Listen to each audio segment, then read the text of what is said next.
Brandon Moreno on his opportunity to fight Davison Figueiredo. I know he's powerful. I know he has power in his right hand.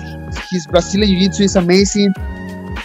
I need to be very explosive. I need to be very fast. I need to put some respect in the fight because I think his last opponents be very careful about his abilities. You know, obviously I need to be very careful of Figueiredo because he is really dangerous. But I don't want to respect him too much in the fight.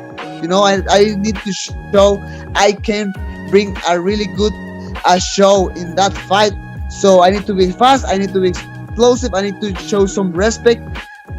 But I think the most important thing is put my Mexican heart in that fight. How do you think you beat him? Maybe third and fourth round, you know, after a really good matchup against him, after a really good exchanges.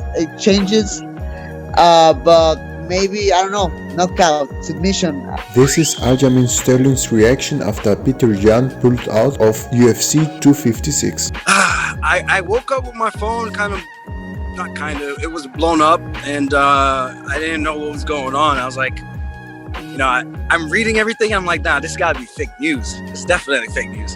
And I called my manager, find out that there was definitely some holdup going on, and we're trying to see if things would work out, but they ended up not. So it sucked, definitely sucked. You know, I've been waiting for this moment, and man, I was starting to peak at a really good time 3 weeks out, and we hit a roadblock again. It just feels like every time something's meant to be for me, it just kind of gets pulled back. But, you know, I'm just trying to stay positive about it.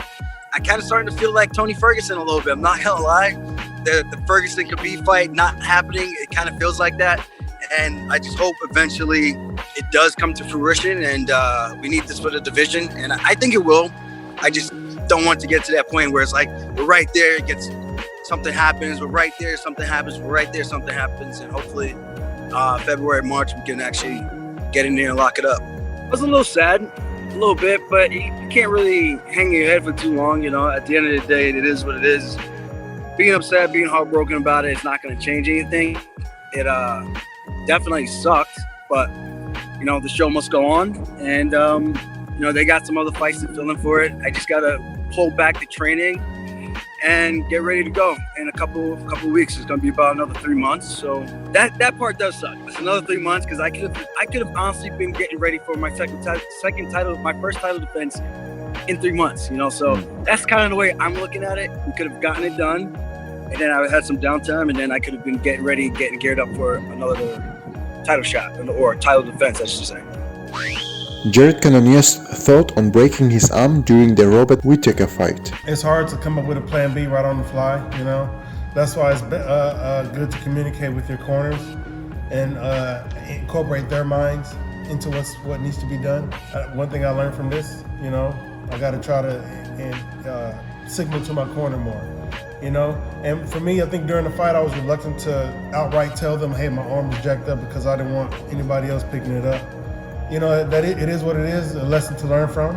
As far as being in there, handicapped, it was it just changed, for me, it just changed the way I approached the equation, is the best way I can put it. You know, we're trying to break this man down and figure out how can I beat him as fast as possible, as efficiently as possible. Yep. So it made me sort of hesitant to really engage, because I know I wouldn't have been able to follow up with consecutive or successive hand strikes, if you will. So, you know, it just helps me. For me, the experience will help me adapt, you know, learn to use my legs more effectively. You know what I'm saying? I've ended a fight with leg kicks before, but, you know, kicks to the head, you know, all it takes is one kick to the head to end the fight. This is Jan Blachowicz on his latest negotiations for the Israel Adesanya fight.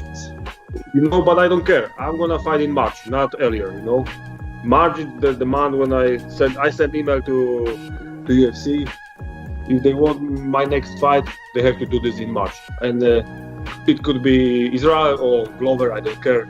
I can fight both of them in one night.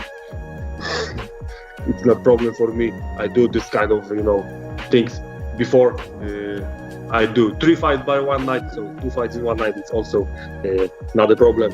But I'm, just joking. Yeah. In March, is perfect month for me. Not earlier. If he want to fight in the year, it's not my problem. It's his problem. I am the champion of 205, so if he won't fight against me, my rules, my category, my month is March.